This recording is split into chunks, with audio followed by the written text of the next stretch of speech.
고래 명절을 맞이했습니다. 기도한 것처럼 성도들이 산지사방으로 멀고 가까운 친지, 친척, 어른들을 뵙기 위하여 이제 고향으로 또 친척집으로 많이 이동을 했습니다. 믿는 분들이, 성도들이 신앙생활을 하면서 이런 명절 때가 되면 항상 갈등이 되고 고민이 되는 게 있습니다. 고향에 가면 어르신들이 신앙생활을 충실히 하는 분들도 혹 있지만 대부분 보면 여러 가지 세상적인 고래로부터 내려오는 그런 규례에 매여서 절하는 데도 있고 또는 제사 지내는 데도 있고 또는 여러 가지 우리가 천지만물을 창조하신 하나님을 믿는 그 신앙과는 뭔가 차원이 다른 그런 모습에서 어른들이 시행하다 보니까 어쩔 수 없이 이걸 해야 되나 말아야 되나 그런 그 친척집에 가서도 고민하게 되고 또 신앙을 지키려고 하다 보니까 가서 고민하기보다는 아예 이런저런 요즘은 그렇습니다. 이런저런 핑계도 하고 또 바쁘고 그러니까 못 갈 이유를 대서 그 자리를 회피하려고 하는 그런 모습도 있고 여러 가지 사정, 처지와 환경이 있습니다. 그래서 우리는 그런 환경, 처지가 똑같은 신앙으로 이어진다면 참 화목하게 또 어색함 없이 잘 신앙적으로 이렇게 할 수 있을 텐데 그렇지 못할 때는 이거 안 따라할 수도 없고 따라할 수도 없고 마음의 번민 갈등이 많이 있습니다. 우리 막내 애기 손주가 4살 때 친척집을 갔는데 그 집은 신앙생활을 하지 않는 그런 어르신들이 아직도 생존해 계시는 그러한 가정이었습니다. 그리고 그 가정 중에 제일 어른된 분이 그 이방 신앙을 주도하는 그런 지위에 있는 분이었어요. 그러다 보니까 예를 들어서 상을 차려놓고 제사상을 차려놓고 뭐 잘 모릅니다만 주문을 외우기도 하고 뭐 이렇게 뭔가를 쓴 것을 낭독하기도 막 이러다 보니까 우리 4살 배기 어린 꼬맹이가 그 신앙으로 잘 무장이 됐는지 그 애기가 그 자리에서 예수님이 말씀하시니 그러면서 막 하는 거예요. 그 상황을 모르니까 애기는. 그러니까 어른들이 갑자기 진행하는 게 멈춰지고 또 멈춰져서 누가 어른들이 또는 엄마가 푹 찔러가지고 사인을 보내면 잠깐 멈추면 또 그 어른이 진행을 하고 어른이 진행하면 요 얘기가 또 예수님이 말씀하시니 박수치면서 이러고 이게 좀 잘 진행이 안 됐던 것 같아요. 그러니까 그 중에 어른들은 어떨까요? 제사 차린 것까지는 뭐 음식 이렇게 갔다 이동해서 뭐 동참할 수밖에 없을 거예요. 그 현장에 갔으니까. 근데 그 다음은 뭐죠? 어른들이 저라면 따라해야 돼요. 이거를 해야 되나 말아야 되나 갈등을 많이 하는 그런 그 신앙의 차이 때문에 고민을 많이 하는 그런 모습을 겪어야 되는 이 나라의 고래 명절 추석이 왔습니다. 아무튼 우리가 국가적으로 또 세계적으로 너무나도 어려운 시대에 우리가 살고 있지만 일단 이렇게 가족들이 모일 수 있고 또 즐겁게 음식을 먹을 수 있고 나눌 수 있고 모처럼 뵐 수 있고 볼 수 있다는 것에 대해서 우리는 감사해야 될 줄 믿습니다. 우리가 감사는 어떤 조건이 있는 게 아니에요. 감사는 그냥 일상생활에 해야 되는 게 감사예요. 우리가 예를 들어서 대한민국의 국민으로 태어났다는 것을 우리는 감사해야 될 줄 믿습니다. 왜냐하면 우리가 주변을 보면 그 선진국 나라들도 전쟁 때문에 많은 사람이 죽고 피해를 당하고 오히려 우리 대한민국에서 그들을 후원하고 지원하고 물품을 보내줘야 되는 그런 나라에 떨어져 있어요. 그들은 선진국이었었는데 전쟁으로 말미암아 집도 모든 것도 다 파괴되고 노숙거려야 되고 굶어야 되고 뭐 일주일 굶는 건 보통이고 막 이런 상황에 떨어진 걸 볼 때에 우리는 감사는 무슨 뭐 그런 게 있어서 감사가 아니고 하나님을 알고 믿는 자녀가 되었다는 것에 감사해야 될 줄 믿습니다. 그래서 우리가 오늘 이 명절에 모여서 혹은 분위기가 종교가 다르고 뭔가 사상과 생각이 다르고 이럴지라도 그저 이렇게 가족이 모일 수 있었다는 것에 감사하고 또한 기뻐하고 조건 없이 화목한 그런 모습이 되기를 힘써야 될 줄 믿습니다.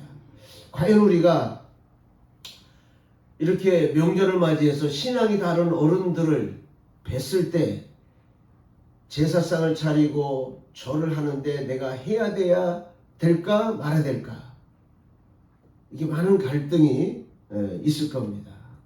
그러면 구약의 성경을 한 자를 제가 예를 들고 신약의 오늘 본문의 말씀을 좀 더 구체적으로 설명을 드리려고 합니다. 우리가 구약에 보면 아람의 군대인 그 최고의 실권자인 나아만 장군이 이스라엘을 침공해서 거의 점령하다시피 하고 많은 노예물도 가져가고 또 많은 인민들을 포로로 잡아갔습니다. 그 포로로 잡아간 중에 어린 조그만 계집아이가 있었는데 이 나아만 장군은 그렇게 전쟁만 하면 승리를 하고 많은 노예물을 얻고 많은 또 노예들을 잡아오고 이러다 보니까 그 왕조차도 이 나아만 장군을 의지합니다. 항상 또 나아만 장군은 자기가 최고의 군대 장관이긴 하지만 그 위에 어른인 왕이 있으므로 항상 그 왕 앞에는 항상 낮은 자세로 왕을 섬기고 왕이 불편할 땐 부축해서 진행을 하고 이런 아주 겸손한 군대 장관이었습니다. 그런데 늘 승리하고 많은 것을 얻는 것은 잠깐의 기쁨이 항상 문둥병으로 늘 온몸이 근지럽고 막 간지럽고 진물이 흐르고 이런 상황이다 보니까 이 문제를 해결해 보려고 각양 방법으로 좋은 약이나 좋은 약사나 의사나 모든 그런 것을 통해서 진행을 해봐도 전혀 변화가 없습니다. 그럴 때 이 조그마한 계집아이가 그 얘기를 듣고 우리나라에 가면 병도 고치고 가지가지를 치료할 수 있는 많은 선지자 능력자들이 많은데 이 말을 던졌어요. 그랬더니 나아만 장군이 많은 약에 대한 전문가, 의사 그런 사람들을 통해서도 전혀 진전이 없는데 그 조그마한 계집아이가 우리나라에 가면 훌륭한 약사도 있고 병을 고치는 능력자도 있고 이런 얘기를 하니까 그러냐? 하고는 그 말에 깊이 마음에 관심을 두고 어느 날인가 왕의 허락을 받아서 그 나를 치료해 줄 그 훌륭한 선지자라는 사람을 뵈면 내가 많은 예물을 드려야 되겠다 싶어서 그 나라의 진귀한 모든 물품들을 마차에다가 여러 대를 차려가지고 이스라엘로 찾아갑니다. 이스라엘 가보니까 엘리사라고 하는 선지자가 있어요. 그래서 그 집 앞에까지 왔습니다. 이미 그 선자를 찾아간다는 그 전달이 됐을 겁니다. 그렇다면 보통은 윗사람이 또는 점령국의 군대 장관이 오니까 뭔가를 채비를 하고 준비를 하고 이렇게 맞이할 그런 대비를 했을 텐데 그 문 앞에까지 갔는데도 아무 기척이 없어요. 그래서 우리나라 말로 이리 오너라 뭐 이렇게 했겠죠. 그랬더니 어떻게 군대 장관이 왔는데도 이렇게 누구도 마중하는 것도 없고 대비가 없고 이러냐 했을 때에 엘리사가 딱 던지는 말이 요단강에 가서 7번 씻어라. 그러면 깨끗해질 것이다. 이렇게 단순하게 말합니다. 그랬더니 이 나아만 장군이 내 나라에는 너희 나라 요단강보다 더 깨끗하고 맑은 물이 흐르는 강이 많은데 돌아가겠다 하고는 채비를 또 돌리려고 할 때에 또 그 나아만 장군이 데려온 하인 종자 하나가 말합니다. 장관이여, 이 나라에서 치료한 다음에 궁궐을 져달라고 해도 해줄 판인데 아니 요단강에 가서 7번 씻으라는 게 뭐 대수입니까? 되든 안 되든 일단 그 게르바이가 말하기를 이 선자는 어떤 병이든 다 치료한다고 했으니 한번 따라가서 한번 요단강에 씻어봅시다. 그러니까 이 나만 자본이 그 어린 또 종자의 말을 또 듣고 순수하게 요단강에 갑니다. 한 번, 두 번, 세 번 변화가 없어요. 오히려 그 온몸이 진물이 나고 상처나고 이런 곳에 물이 나니까 쓰리고 괴롭고 근질거리고 그래요. 더 고통스러워요. 6번째 가도 이상이 없습니다. 아무 변화가 없어요. 그럴 때 아마도 성경 그런 소소한 것까지 기록은 없지만 그 함께 모시고 동행한 종이 말하기를 이제 한 번 남았습니다. 아마 그랬을 것 같아요. 나만 장고도 6번째까지도 변화 없으니까 에이 하고 포기하고 나오려고 하다가 종자가 한 번 더 권유하고 만류하니까 그래 한 번 더 속아보자 하고 들어가서 씻고 나와보니까 성경에 보니까 온몸이 어린아이 피부처럼 여상해졌더라 그랬습니다. 거기서 나만 장군이 너무나도 감사해서 그 예물상 것을 다 드리려고 막 그럽니다. 그럴 때 이 엘리사는 또 말하기를 하나도 난 받지 않겠다. 다 가지고 도로 돌아가라고 합니다. 그래도 막 강권합니다. 그래도 거절합니다. 그래서 나만 장군은 그러면 나를 이렇게 치유해준 이 나라의 흙을 좀 몇 점 내가 담아서 가겠다. 그럽니다. 그러니까 그것을 허락해서 그 흙을 가지고 고향으로 돌아옵니다. 거기서 한 가지 빠진 것이 이 나만 장군이 자기를 치료한 엘리사에게 이런 말을 합니다. 내가 고향으로 돌아가면 왕이 항상 우상 앞에 제사상을 드리고 절을 하는데 내가 어찌할까요? 이렇게 묻고 또 이 군대 장관이 스스로 이렇게 고백을 합니다. 내가 이제는 모든 것에 전능하신 하나님만 내가 섬기겠다. 그러나 내가 왕을 섬길 때는 어쩔 수 없이 사당에 가면 제사상을 차리고 어쩔 수 없이 왕이 절하면 나도 절하는 흉내도 해야 되고 왜냐하면 왕보다 높은 게 없잖아요.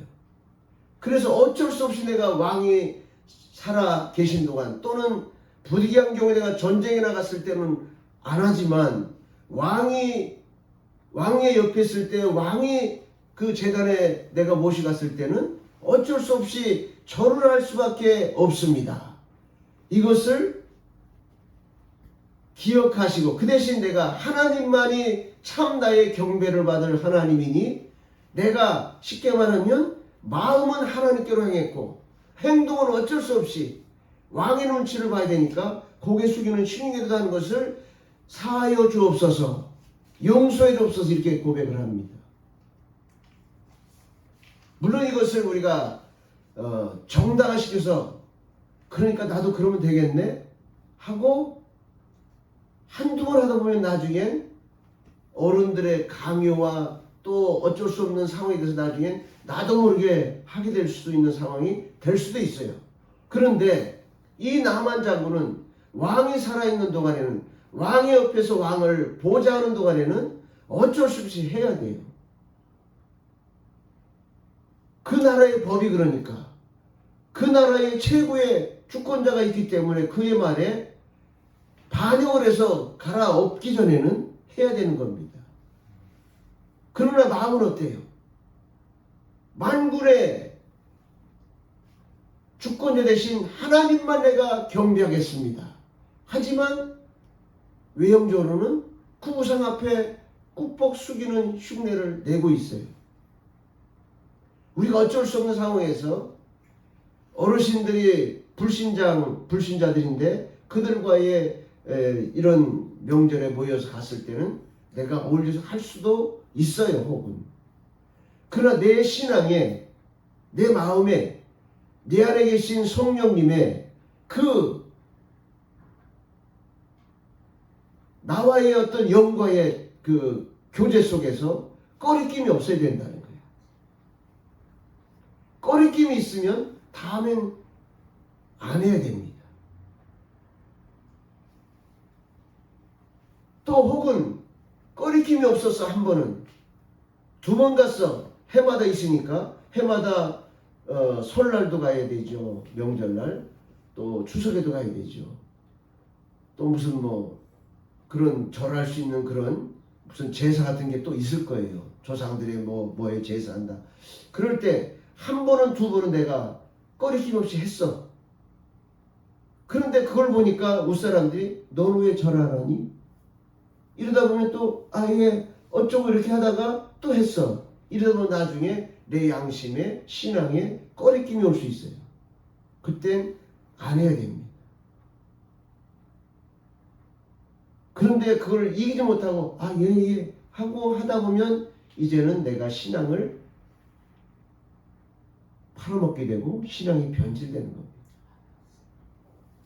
그래서 많은 사람들이 교회에 신앙생활 하다가도 천주교로 많이 가는 이유가 뭐냐면 거기는 술 먹어도 괜찮대더라. 담배 피워도 괜찮대.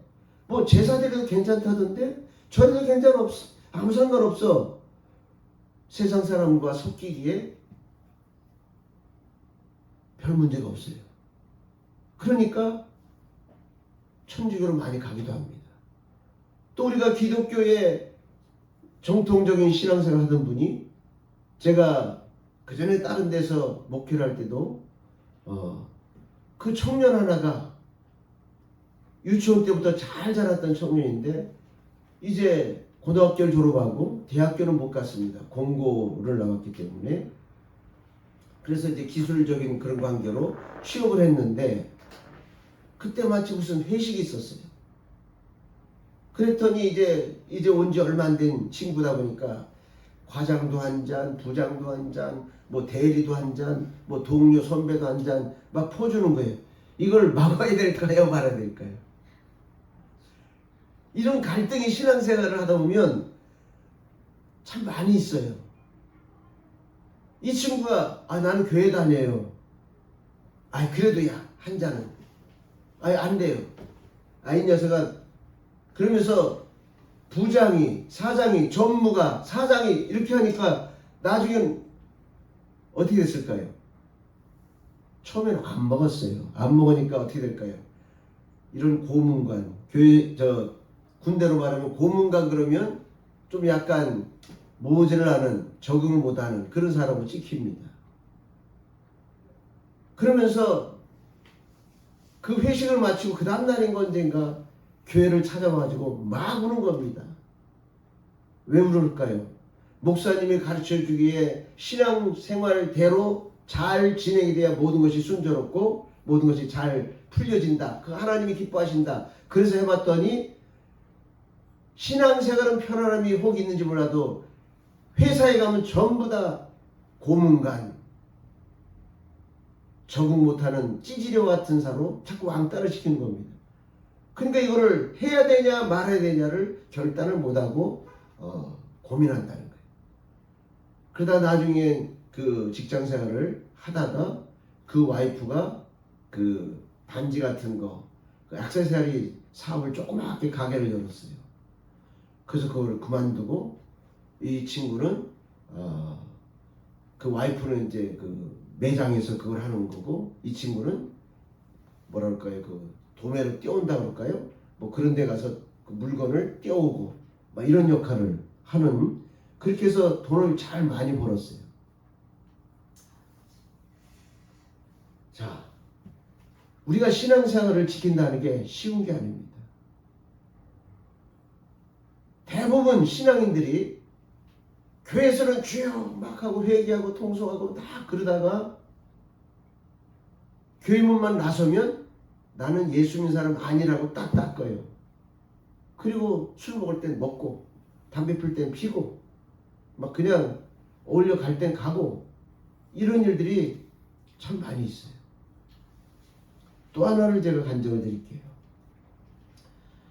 그 당시에 큰 교회, 그 교회 이름을 말씀드리면 알겠지만 하여튼 큰 교회에 굉장히 핵심적인 역할을 하는 안수 집사 한 분이 우리 교회로 왔어요.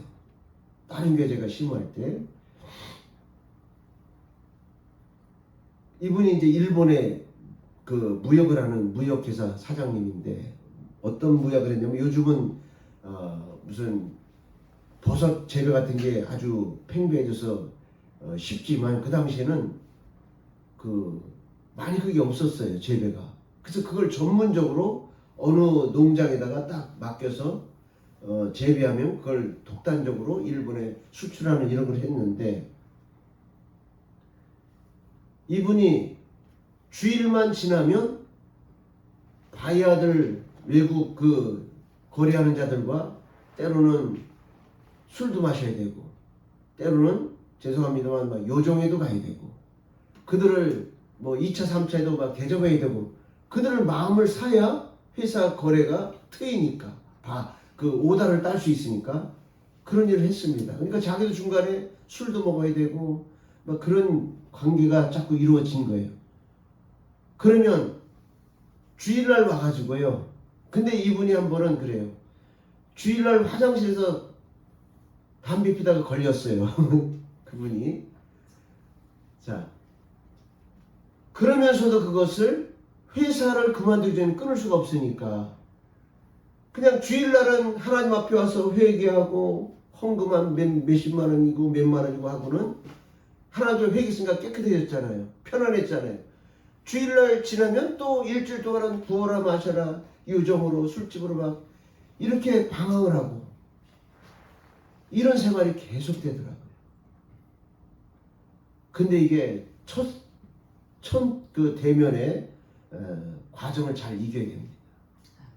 처음에 나는 예수 믿는 사람입니다. 술은 못 먹습니다. 뭐 담배 거리도 못 핍니다. 이렇게 권하면 야, 한 번만 한 잔만 이럴 때 이가 있을 겁니다. 한 번만 한 잔 하면 그게 걸려드는 거예요. 그냥 받아만 둬. 뭐 입에만 대. 그리고 그냥 그건 이제 많이 양보해 주는 거예요. 받아가지고 입에만 대고 노라는 거예요. 그건 조금 가능할 수도 있어요. 입에는 안 되고 그냥 받아만 대고 건배 그러면 건배 그냥 폼으로 해주는 거예요. 짱 해주고 노는 겁니다. 뭐 완샷 그러면 들어서 완샷 하는 쪽으로 또 노는 겁니다. 그럼 몇 번은 그러다가 아우 저 고문관 저 또라이 이렇게 하다가 그 술자리 그런 건 그랬지만 그가 맡은 업무나 행실이나 언어나 처세나 이런 것을 제대로 똑바로 바르게 하다 보면 결국은 한 사람 두 사람이 변화돼서 야 막사는 우리보다는 그래도 예수 믿는 사람이 좀 절제 있고 다르구나 이미지가 전해질 수 있을 줄 믿습니다. 조금 시간이 필요해요. 인내가 필요합니다. 기다림이 필요해요. 그러면 쟤는 애저녁에 그 회식 자리는 데려가서는 안 된다까지 되면 더 좋지만 데려가야 되잖아요. 회사의 일원이니까. 그 대신 자는 줘야 되겠죠. 받아 하고는 사이다를 따라주는 겁니다. 이렇게 배려가 달라지게 돼 있어요. 그래 되기까지 시간이 필요해요. 인내가 필요합니다. 나의 진실성이 일관된 모습이 필요합니다. 그러면 변화가 되고 그 중에 또 믿는 자 중에 변질됐던 자들도 조금은 자중자지하고 절제하고 그런 변화되는 역사도 있어질 수가 있습니다. 그래서 우리는 믿는 자로서 그거를 성전문에 들어왔을 땐 예수 믿는 사람, 하나님의 자녀, 성전문을 나서면 싹 닫고 나는 세상 사람 이렇게 이중 가식적인 것보다는 한번 부딪혀서 그렇게 잘 통과해서 이기는 승리자가 되어야 될 줄 믿습니다. 진실로 명절이 참 그래서 제가 어제도 잠깐 시장을 다녀보면서 그 많은 사람들이 뭐 담배도 피우고 그 중에 뭐 손님들이 오네 친척들이 오네 대접하기 위해서 뭐 술도 막 박스로 사고 뭐 고기도 사고 막 이런 사람들을 보면서 제가 엘리베이터에 같이 타면서 제가 일부러 그런 푸념을 했어요. 일부러 어떤 사람이 추석 명절을 만들어 놔가지고 이렇게 고생을 시키나. 이런 얘기를 했습니다. 우리 손주 중에 한 친구가 아주 어릴 때, 아기 때 뭐라 그랬냐면은, 지금 공부를 잘해요. 그런데 그때는 초등학교 때 공부하기 싫었었나 봐. 그 뭐라 그랬냐면, 이순신 장군이 왜 한글을 만들어 가지고 이렇게 나를 공부하도록 힘들게 하냐. 그래서 배꼽을 잘한 적이 있습니다. 이순신 장군이 한글을 만드셨나요? 세종대왕이 만드셨지.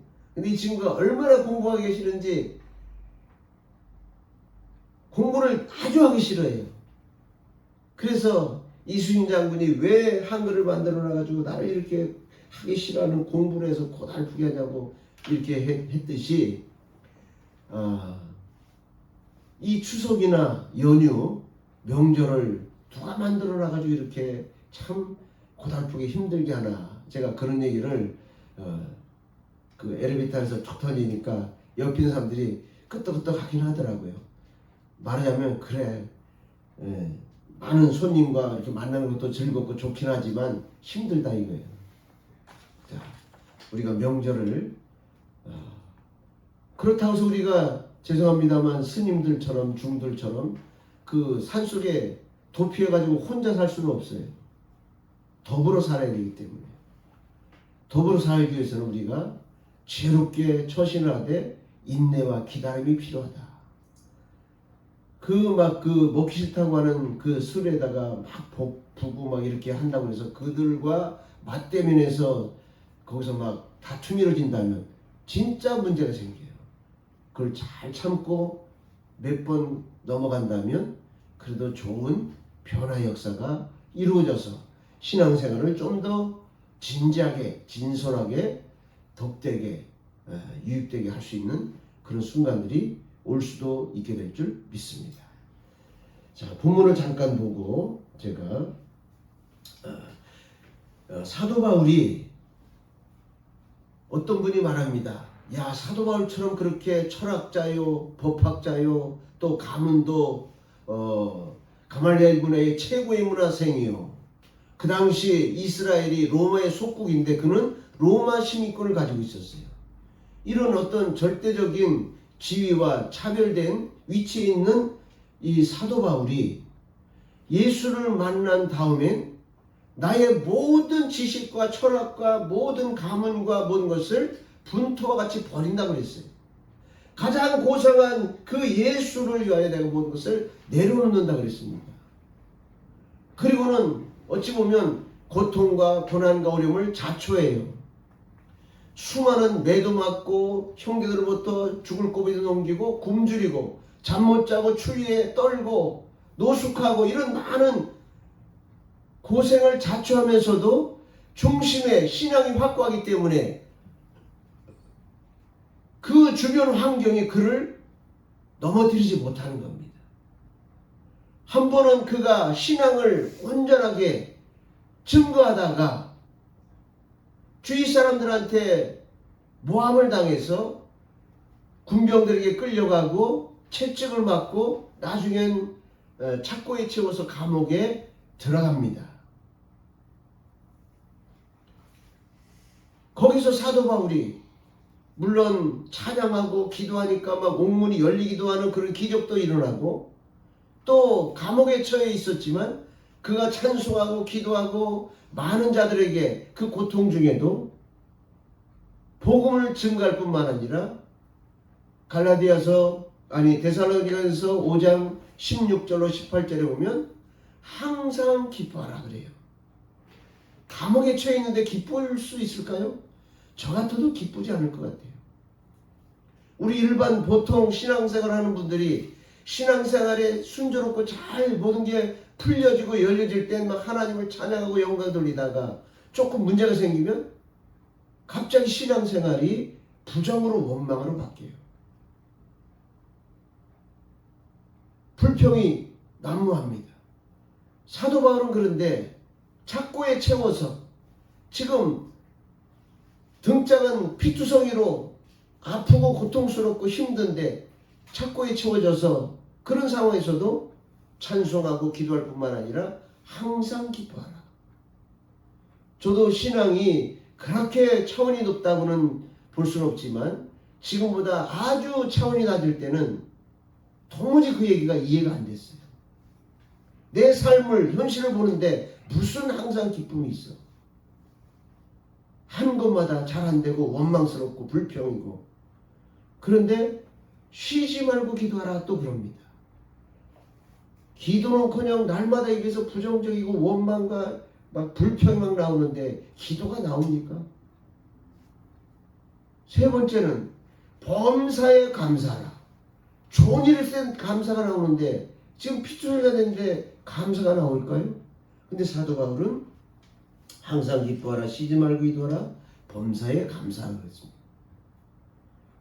이는 그리스도 예수 안에 있는 하나님을 향한 너희의 본분이라고 그랬습니다.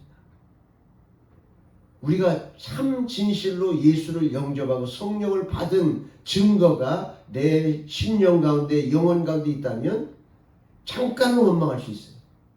잠깐은 불평할 수 있어요. 그러나 곧바로 우리가 감사로 되돌리고 이 환경 여건을 하나님이 왜 주셨을까 살필 수 있는, 그래서 더 내 영혼의 모든 모습이 성장 성숙되는 그런 모습으로 우리가 자라갈 수가 있습니다. 오늘 본문의 말씀에도 보면 8절부터 그러나 너희가 그때에는 하나님을 알지 못하여 본질상 하나님이 아닌 자들에게 종노릇 했다. 하나님이 아닌 자가 뭡니까? 이단이나 이방 종교나 가지가지 그런 것을 섬기는 그들 나름대로 제사장이나 그들의 교주들, 그들에게 끌려갈 수밖에 없는 상황이었다 이 말입니다. 하나님을 알지 못할 때는 그들에게 시키는 대로 종노릇 했어요.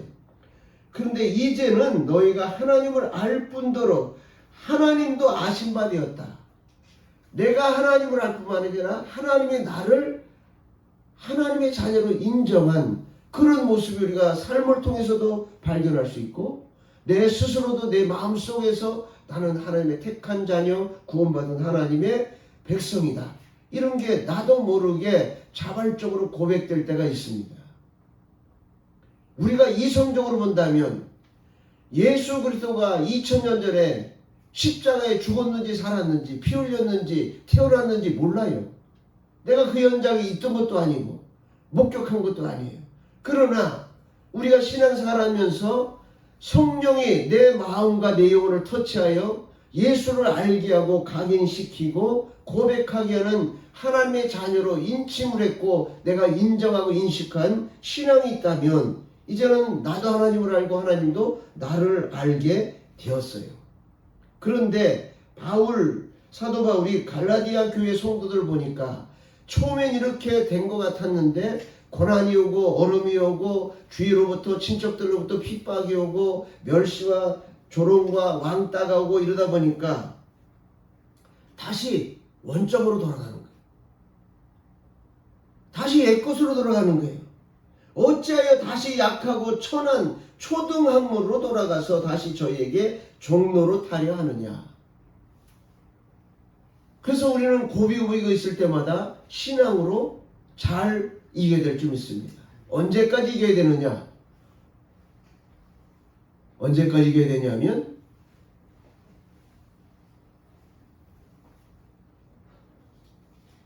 모세가